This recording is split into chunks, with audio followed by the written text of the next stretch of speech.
গতকাল আমি গিয়েছিলাম গাইবান্ধা জেলার পলাশবাড়ী থানার রাজাবিরাট বাজারে।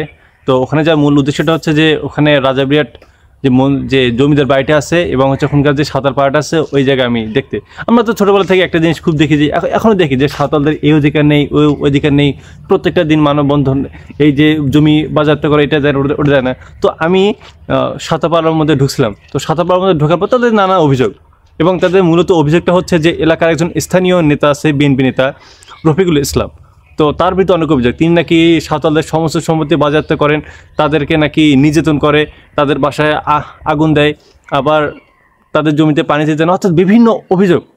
তো আমি যখন সত্যতা প্রমাণের জন্য যখন চেয়ারম্যানের কাছে দিতে চাইছি, তার মধ্যে তাই না, তারা বলে যে আপনি তার কাছে যান না, পুলিশ তাকে থেকে ভয় পায়, আপনি কেন যাবেন।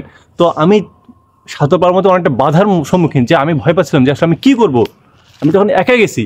সো পরবর্তীতে আমি কোনোভাবে একটু বেটার হয়ে স্থানীয় মানুষের সাথে কথাবার্তা বলে তখন নিজে একটু সান্ত্বনা হলাম, এবং ওই লোকগুলো আমাকে শান্ত করার চেষ্টা করলো। এরপর ওই লোকগুলো আমাকে চেয়ারম্যানের কাছে নিয়ে গেলো, এবং চেয়ারম্যানের সাথে আমি কথাবার্তা বললাম। বিশ্বাস করেন ভাই, চেয়ারম্যান একদম মাটির মানুষ, চেয়ারম্যান আসলে অনেক ভালো মানুষ।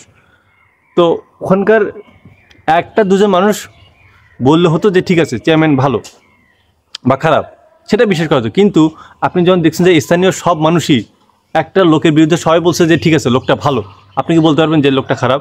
তো ওই লোকের বিরুদ্ধে শুধু অভিযোগ কাদের? শুধু ওই আদিবাসীদের, এই সাঁওতালদের বিষয়ে আমি একটা বলি যে ওরা কিন্তু পরিচয় দেয়, কিন্তু ওরা সনাতনী। আমি ওখানে যারা দেখছি ওরা পরিচয় দেয় সনাতনী, কিন্তু পরবর্তীতে খবর নিয়ে দেখলাম ওরা সবাই খ্রিস্টান হয়ে গেছে, কিন্তু মানুষদেরকে বোঝাচ্ছে যে হচ্ছে আমরা সনাতনী হয়ে গেছি। এবং এরা কিন্তু সংখ্যালঘু কার্ডটা কিন্তু খুব খেলে, ওরা ওপেনলি মদ গাঁজা বিক্রি করে। আমি চেয়ারম্যানের সাথে প্রায় 1.5 ঘন্টা ছিলাম। আমি ওনাকে জিজ্ঞেস করলাম যে আপনাদের এত সমস্যা হয়, ওনারা মদ গাঁজা ওপেনলি বিক্রি করে, কেউ কিছু বলতে পারে না।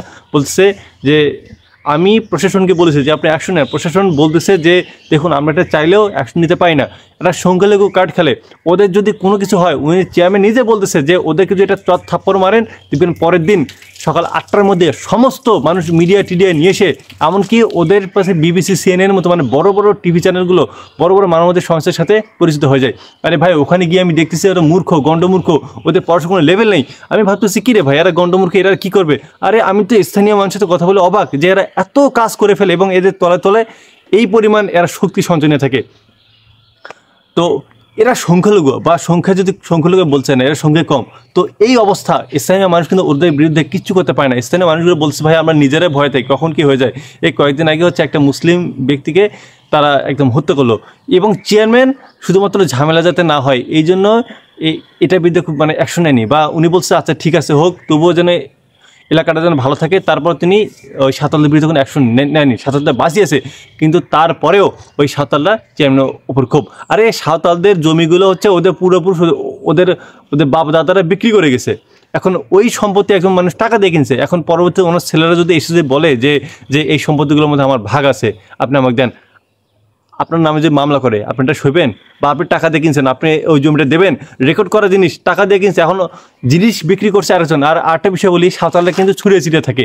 তো ওদের কী হয়, মনে করুন ওদের কয়েক ভাই আছে বা কয়েকজন আছে, ওদের একজন জমি পুরোটা বিক্রি করে রেকর্ড হয়ে যায়, পরবর্তীতে ওর অন্যান্য ভাগিরা আসে যে আমার জমি কোথায়, আমার আমি ভাগ চাই। তো এটা নিয়ে হামলা মামলা বিভিন্ন কিছু মানে বলতেছে, আমাকে বলছে যে আমরা তো মামলার রায় পেয়ে গেছি, আমাদেরকে তারপর দিচ্ছে না। পরবর্তীতে খুঁজ নিয়ে দেখলাম মামলার রায় ওরাই নিজেরাই হেরে গেছে, এবং আগুন লেগে দেওয়া সমস্ত তাদের বানোয়াট। আরে ঘরে আগুন লাগে অথচ মিটার সব ঠিক থাকে, তো আপনি মনে করবেন যে ওই ঘরে হচ্ছে আগুন আসলেই ওটা বিদ্যুতের মাধ্যমে বা কেউ লাগিয়ে দিচ্ছে। তো আপনার ঘরে যে আগুন যদি লাগে তাহলে অবশ্যই সব কিছু পুড়ে যাবে। তো একাংশে পুড়ে যায়, আরও অংশ থাকে।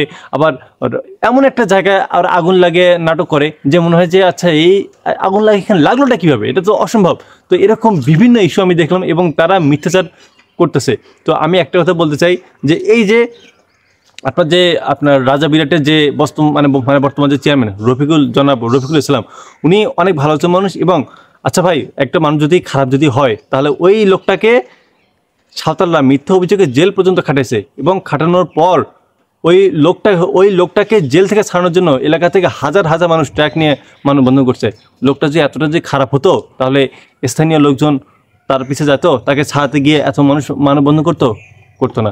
শুধুমাত্র ওই লোকটা, স্থানীয় লোকজন বলতেছে যে আমাদের চেয়ারম্যান এত ভালো, আমাদের চেয়ারম্যান যদি কিছু একটা বলতো আমরাই সালা ওদের বিরুদ্ধে লড়তাম, কিন্তু চেয়ারম্যান বলছে না থাক তোমরা এমন কিছু করো না। এবং আমার অনেক ভালো লাগছে চেয়ারম্যানের কথাবার্তা শুনে। এবং তবে খারাপ লাগলো এটাই যে আমি সাঁওতালপাড়া প্রথমবার গেলাম এবং তাদের যে মিথ্যা অভিযোগগুলো এবং তাদের যে বানোয়াট, এই জিনিসগুলো পুরোপুরি ভ্রান্ত। এবং এরা যে মানববন্ধন নাটক করে আমাদের এই সমস্যা ওই সমস্যা, ভাই এগুলো পুরোপুরি বানোয়াট।